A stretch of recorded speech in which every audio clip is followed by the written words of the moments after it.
months. Have any of you had an event happen that like radically altered your life in the last 6 months? Think back 6 months. Just about everyone should probably have their hand up, right? How many of you didn't like it that happened? Yeah, right? Like you really wished in hindsight that it wouldn't have happened, and it didn't have to happen. How many of you were surprised that it happened? Like a lot of pastors did 2020 vision series in January, and I'll bet none of them saw that coming. I know I was surprised. I resisted the 2020 vision series. It was just too cliche for me. I'm glad I didn't, because I would have missed it big time. I was just as surprised as everybody else. See, sometimes life happens, right? Life throws you a curveball. Events happen and things change, and sometimes that's really negative things, like a global pandemic, an international war, a conflict in a relationship with somebody in your life, a death of somebody that you love. Sometimes it's a positive thing, like a birth, right? That happens and that changes things. Sometimes it's an unforeseen building project, something you didn't know you were going to have to do, but now you do. And when these things happen, especially the big negative things that happen in life, now we can't do the things that we used to do anymore. And we don't like that. I don't like that. When I can't do the things that I used to do. And what I want when that happens is just for things to go back the way that they were. Right? And when I'm feeling like that, it's really, really difficult for me to enjoy life. And I want to keep going with our series today, The Good Life. And because it's occurred to me that absolutely nobody actually wants to have a bad life. We all want to have a good life, right? Don't you want to have a good life? I know that I do, but very few of us know what that is, or even how to get it. We have some really strange and varied ideas on what it is and how to get it. Thankfully, we don't have to guess. They're the wisest man who ever lived, a guy named Solomon. He was the third king of Israel, figured it all out, and he wrote it down in a book of the Bible called Ecclesiastes. And today we're gonna jump into another section of Ecclesiastes. We began this series last week, and today I want to show you what Solomon has to say about how to enjoy life in the present moment, whatever that may be. We're going to be in Ecclesiastes chapter 3, verses 1 through 15.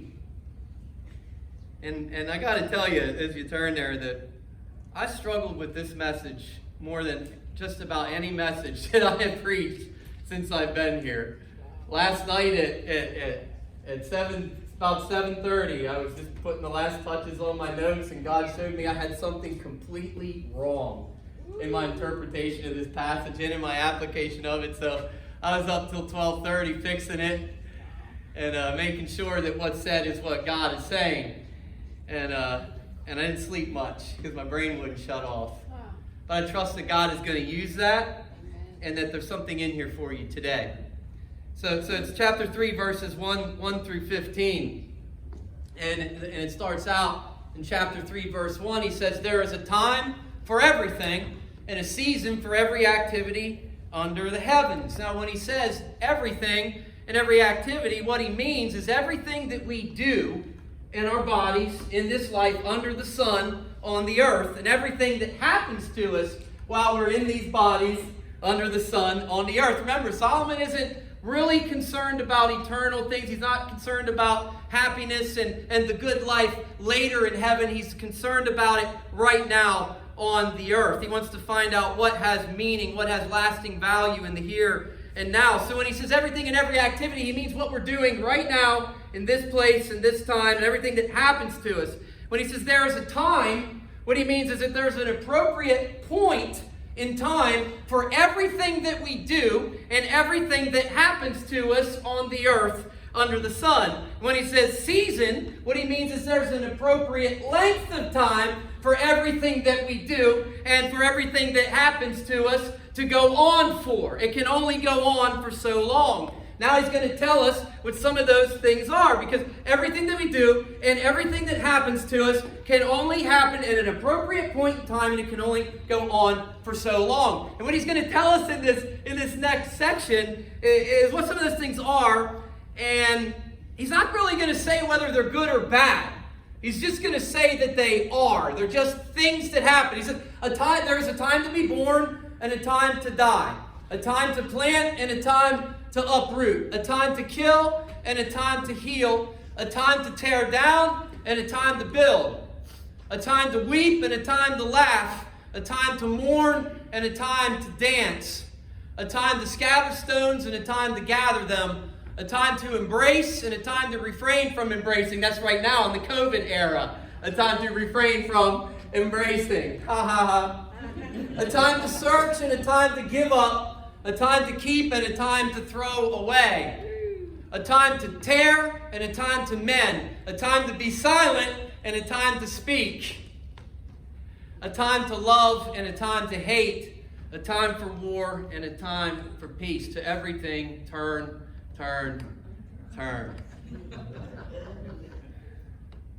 Could not get that song out of my head this week. So all these things, and they're all, you notice there's a balance there, there's opposites, right? All of them happen at an appropriate point in time, within an appropriate season of life, for an appropriate duration of time.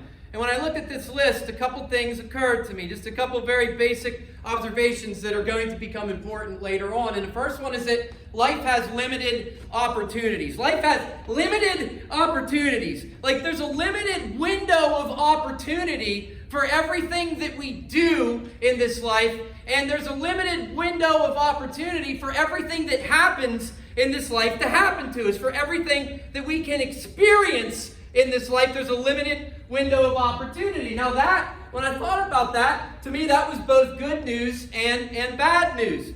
Some of the things on this list are pretty negative, right? At least we would perceive them that way, as negative things. And most of us would say it's a good thing that there's a limited opportunity for some of these things to happen. Things like death, things like uprooting, things like killing, things like tearing down and weeping and mourning and scattering, and things like not embracing, right? I'm a hugger. I don't like this not hugging. Like, I'm still hugging people. I probably shouldn't be. But I don't like not embracing. It's not a good thing. But then there's a time to not embrace, in the sense of when someone proves himself to be a false friend in your life, someone who's deceptive. You have to stop embracing that person. It's not we would tend to think it's a negative thing to give up searching for something, or to be silent. Some of us really like to talk. It's a negative thing to hate. It's a negative thing, we would say, to experience emotional conflict in our relationships because somebody hates us. It's a negative thing when hate happens at an international level, between nations, and wars happen. But most of us would say that's a negative thing, and it's a good thing that there's only a limited window of opportunity for those things to happen. Now, there's something good in something that's really good in that I just want to encourage you with. If you're going through something really painful, really difficult, if you're suffering right now, it can only go on for so long. It has a season. It has a season. But I think there's some things on this list that are pretty positive too. Like, most of us would say that it's bad that these things only have a limited window of opportunity to happen, or for us to do them in life. Things like being born or giving birth, having children, things like planning, things like healing, right? That has an appointed time and season. Things like building and laughing and dancing and gathering and embracing has an appointed season, and it can only go on for so long. Things like searching and keeping and mending and speaking and finding love in relationships in the sense of romance, right? Most of us would think that's a negative thing, that has an appointed time and it can only go on for so long. Peace has an appointed time and season. Most of us would say that that's bad, that can't happen all the time, right? It's bad that we can't have peace in our relationships with people all the time. Life has limited opportunities. But the second thing that jumped out at me, and this is that life has a limited degree of control. Also, and you can really see that in the first and the last verse, in verse 2 and in verse 8 in there. Like you don't have any control at all over being born. None. Zip. Zilch. Nada. Wait, you came at an appointed time within an appointed season of life. And there's nothing you can do about the time that you were born. But you really don't have a lot of control over when you have a baby either. Right? Like you know that a baby's going to come at the end of a season of pregnancy, but you don't know exactly when. It could be on Route 66 on the way to the hospital, right? You didn't plan that. And you didn't have any control over that. We don't have any control over when we die. No matter how healthy we live, no matter what we do right in our life, no matter what negative things we avoid that have bad consequences, no matter how genetically predisposed we are against getting really bad diseases, there are 1,000,001 ways to die. And if you think you can live to be 125 just by taking care of yourself, you're going to be sorely disappointed. You don't have a whole lot of control over when you die. But we don't have any control over when other people die either. I mean, we think we do. I mean, that's why we have certain laws, like you got to wear a seatbelt. McDonald's has to put how many calories are in a Happy Meal, right? Because we think we can control when people die. We can control your lifespan. Why we got to wear a mask, right? We think we can control that. I'm not saying we shouldn't, but people really think that they can control when other people die. We can't. And because we can't control whether, when and how people die, we have no control over whether we enter into a season of mourning over death, a season of grief. We can't do anything about that. When someone we love dies, we're going to enter a season of mourning. And we don't have any control over what people do. You don't have control over your own kids. If you think you do, I'm sorry to burst your bubble. The best you can do is find out what they did after they did it. We really don't have any control over what people do. That's why we don't have any control over when war happens. It might be people high up in government that have some semblance of control over that, but sometimes war comes upon you. The people of one nation decide to attack another nation. Sometimes it's absolutely unavoidable. It was for the United States in 1941 when the Japanese bombed Pearl Harbor. We had no control over that. Solomon thought about all this. He made these observations, and then he asked himself a question in verse 9. He said, what do workers gain from their toil?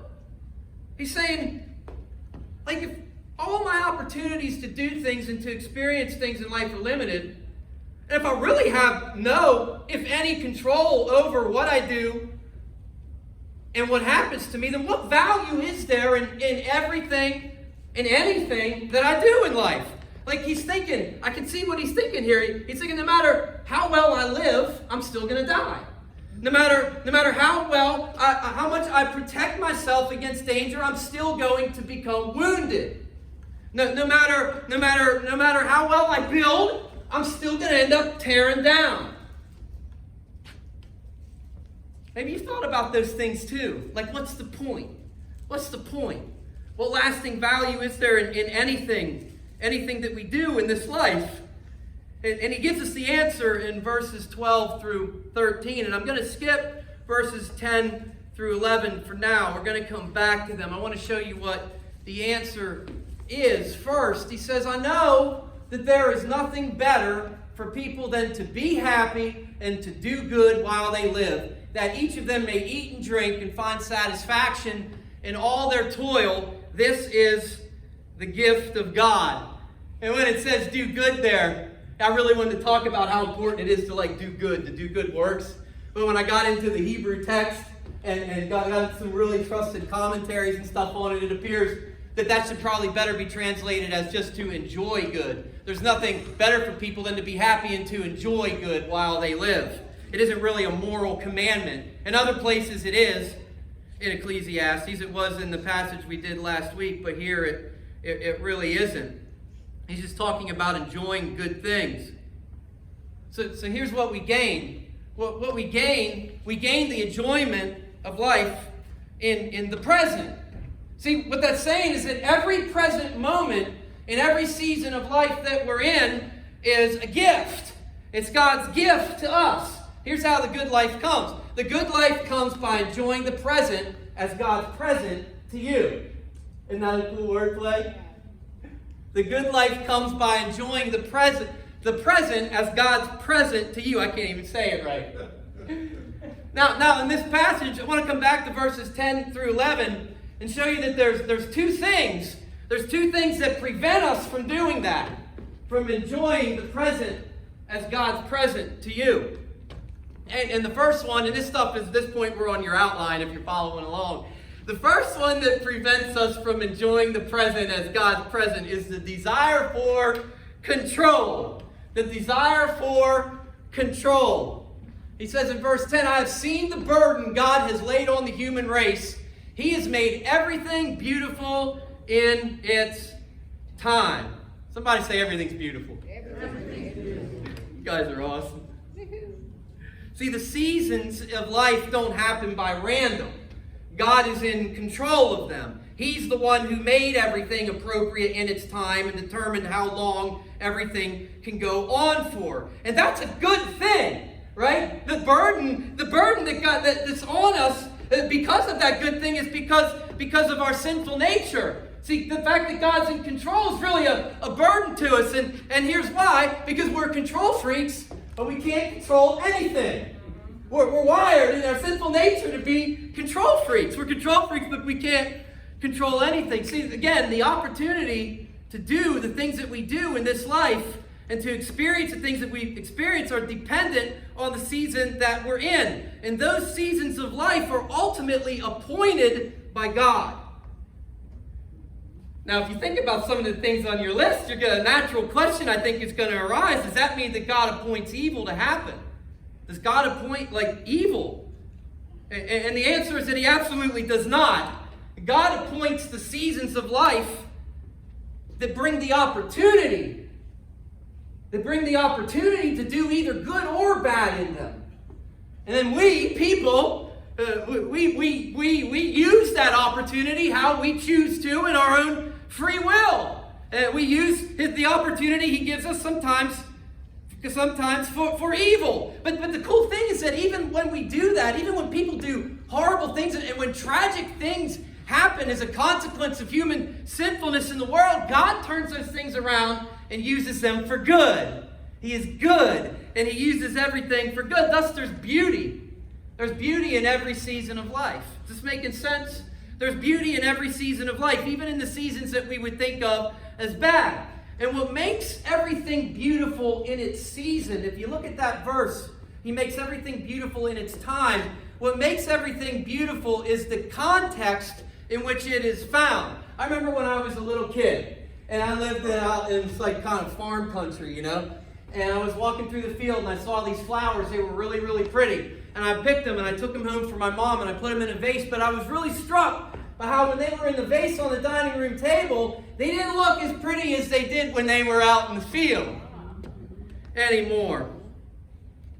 It's the same way with the things that we do in life and the things that happen to us, the things that we experience. They're beautiful in the context of the season in which they happen, but we miss the beauty because we're control freaks who can't control anything. See, in our desire for control, we don't want things to change.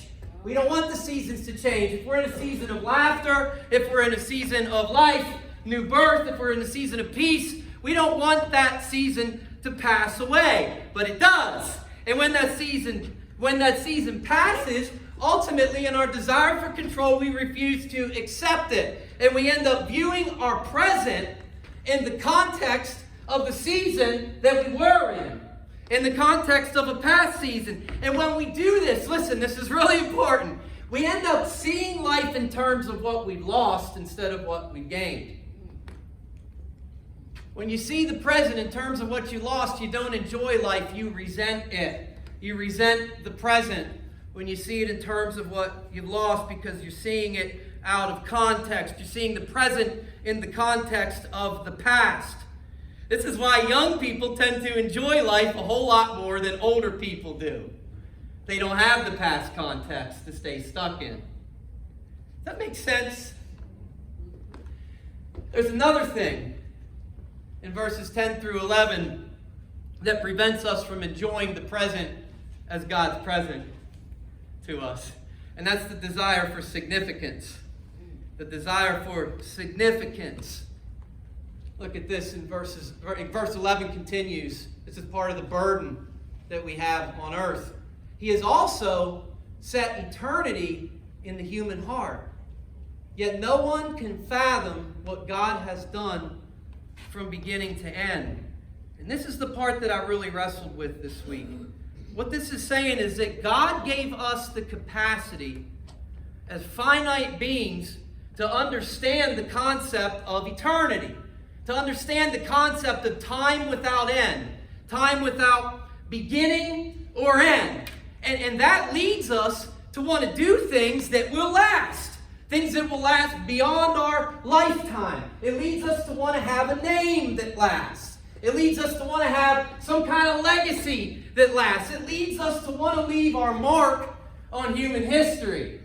Because we can understand the concept of eternity. But the burden is this.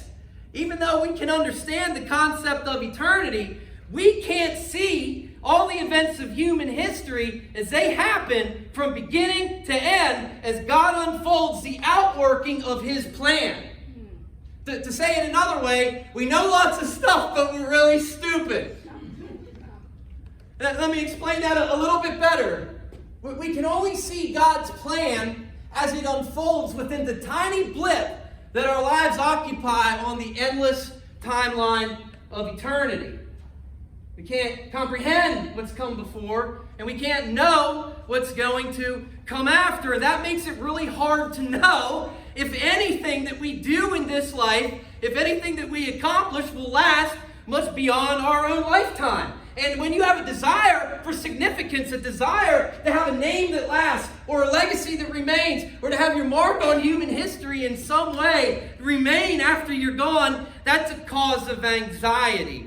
That's a cause of uncertainty and even despair for people because you can't know.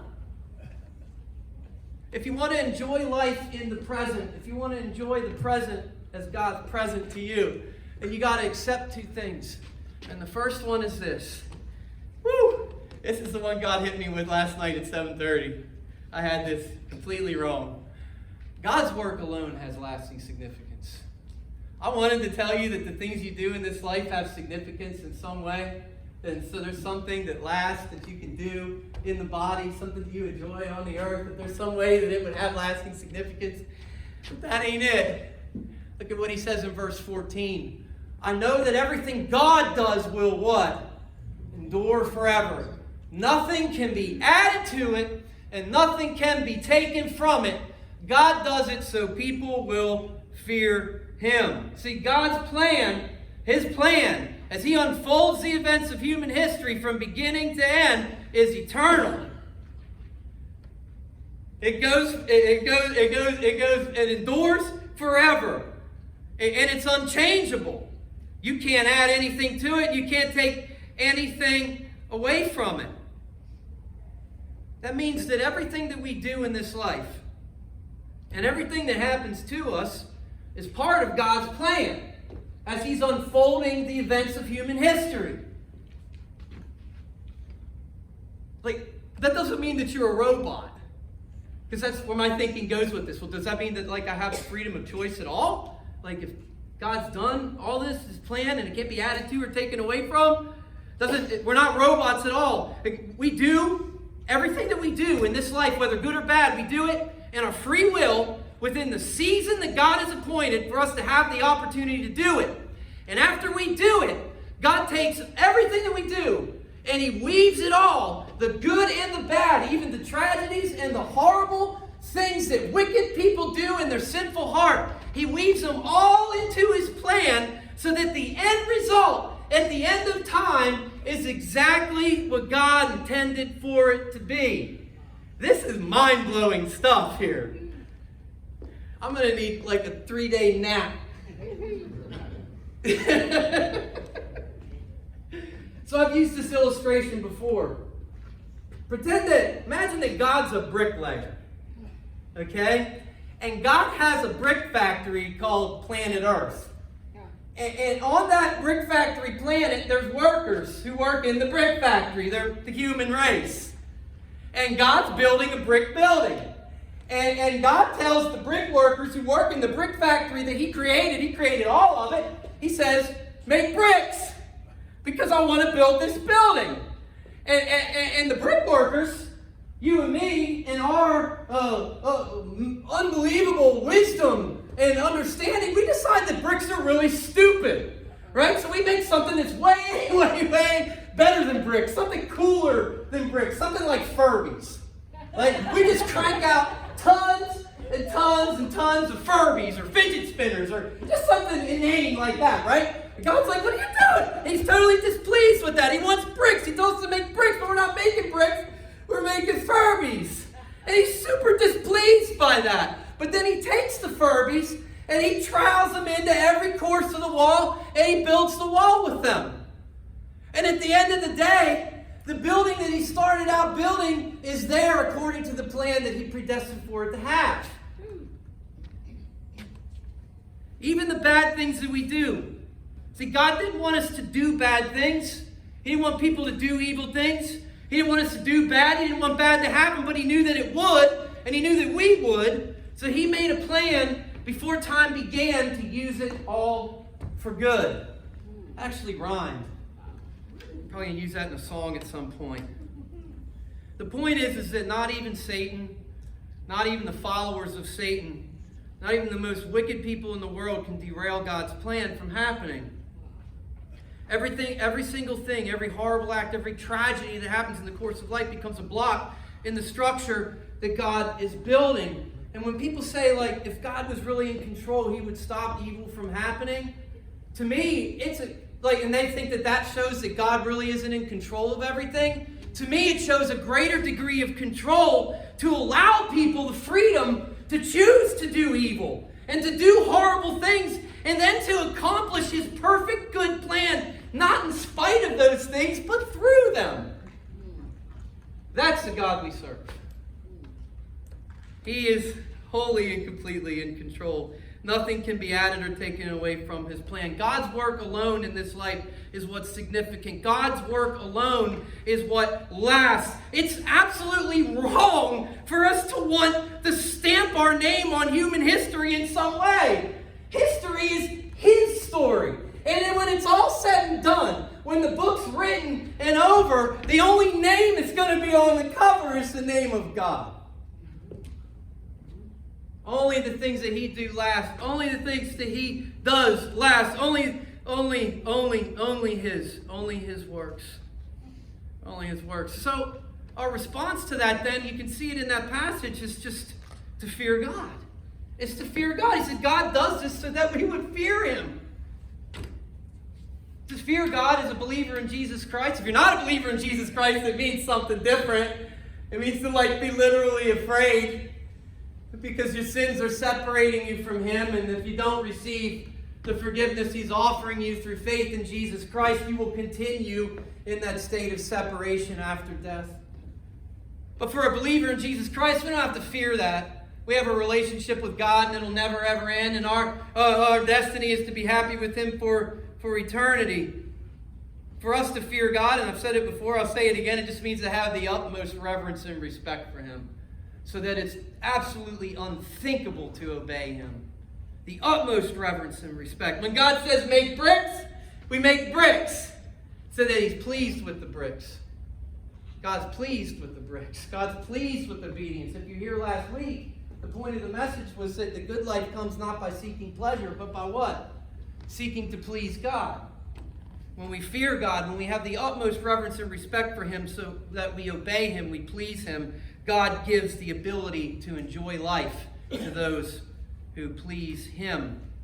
So we got to accept that. We got to accept that God's work alone has lasting significance and stop worried about the future. Stop worried about whether our name is going to last, because the only name that's going to last is God's. If we want to enjoy life in the present, we have to accept that. There's another thing we have to accept is kind of a no-brainer, and that's that everything will change as the seasons of life pass. Everything will change as the seasons of life pass. It's the last verse I want to hit in this passage.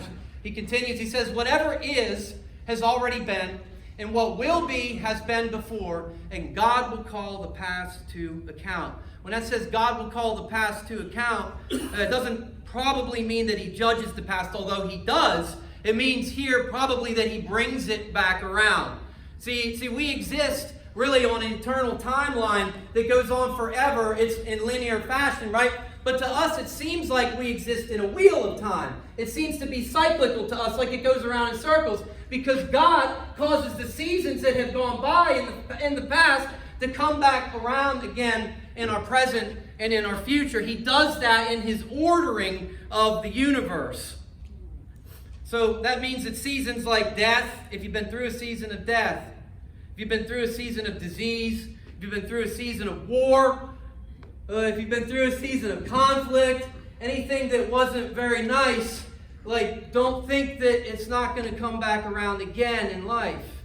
It's foolish to think that. It's going to come back around. So will seasons of birth and seasons of peace and seasons of love. They're going to come around again. Also, when they do, our life will absolutely change. We can't prevent it. We can't control it. It's foolish to think that we can. The only thing that we can do is accept it and believe that each season of life brings something new to enjoy with it, even the really, really bad ones. See, every season of life has uniquely beautiful things to see. God makes everything beautiful in its time. We miss it because we're not accepting the season that we're in. We're seeing the present in the context of the past.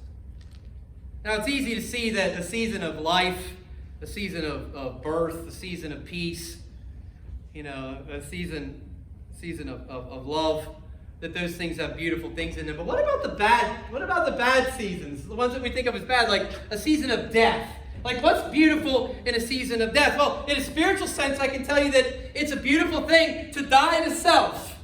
Have you been confronted with your need to die to yourself? So that you can truly experience the new life that God has provided for us through the death and resurrection of Jesus Christ. Some of us aren't living in that. In a literal sense, it's a beautiful thing to encounter the God of all comfort. He calls himself that in 2 Corinthians chapter 1. He is the God of all comfort. You know that you can't experience God as the God of all comfort unless you're mourning, unless you're grieving, unless you're suffering in some way. God has something beautiful for you in that season, in his presence as the God of all comfort. And it's a beautiful thing to mourn. It's a beautiful thing to mourn in a spiritual sense over the sin that's in our life. So that we draw near to God. And so that we can be truly glad as he draws near to us, like James says. What about a season of uprooting? Right? In a literal sense, it's a beautiful thing to uproot people from your life sometimes. Somebody's going to say amen. Some of our lives have bad things in them. Some of our lives have bad people in them. And it's a beautiful thing to uproot those things and those people to make room for good things that God wants you to have. What about a season of wounding? I thought about that. Well, you know what? You can't encounter Christ as your healer unless you've been wounded. In a spiritual sense, it's a beautiful thing to be wounded by the gospel, to see your depth of sinfulness and thus your need for salvation, and to receive that from God. That's the most beautiful thing ever. Tearing down, it's a beautiful thing to tear down our pride, tear down our sense of self-sufficiency and self-confidence and self-reliance so that we can find true humility and then find true power being strong in Christ. It's a beautiful thing to give up searching. It's a beautiful thing to give up searching for something because you found it. It's a beautiful thing to give up searching for God because you found him. It's a beautiful thing to give up searching for romance because you found a wife, because you found a husband. You don't have to look for that anymore. It's a beautiful thing to give up searching for significance beyond your own lifespan because you know the only thing that's significant is the name of God and the work of God. That's a beautiful thing to give up. It's a beautiful thing to hate. It's a beautiful thing to hate sin. You know, God hates sin. That's a beautiful thing. It's a beautiful thing when hate happens in our relationships or even on an international level in the sense of war. Because it's a beautiful thing to have our faith refined by enduring conflict and to have our character molded through those conflicts, even in a season of injustice, even in a season of oppression, when evil people come to power and use their God-given opportunity to do things that He never intended for them to do. And good people suffer under it. It's a beautiful thing when God uses that to mold our character and to refine our faith, to make us more like Jesus. You know He does that? You know you got to have a theology of suffering. Because if you think you can just get through life without suffering and that's what's going to make you happy, you're going to be sorely disappointed.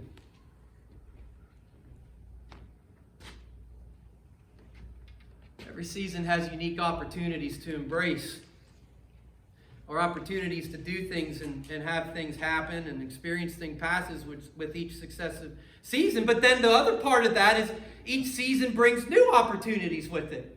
Each season of life brings, just in a real earthly sense, every season of life brings new opportunities for work.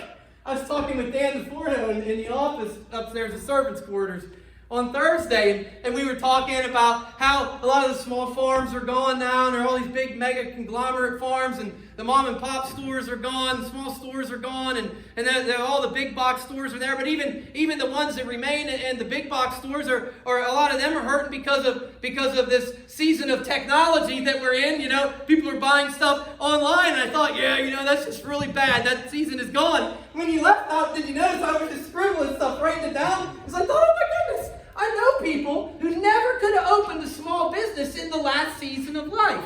But now in this season, with the technology that we have, they have online stores. And they're providing things that the big box stores don't provide. And they're doing pretty well for themselves. And I thought they would have never had that opportunity apart from that. Every season of life brings new opportunities. It brings opportunities for work. It brings opportunities for our mission.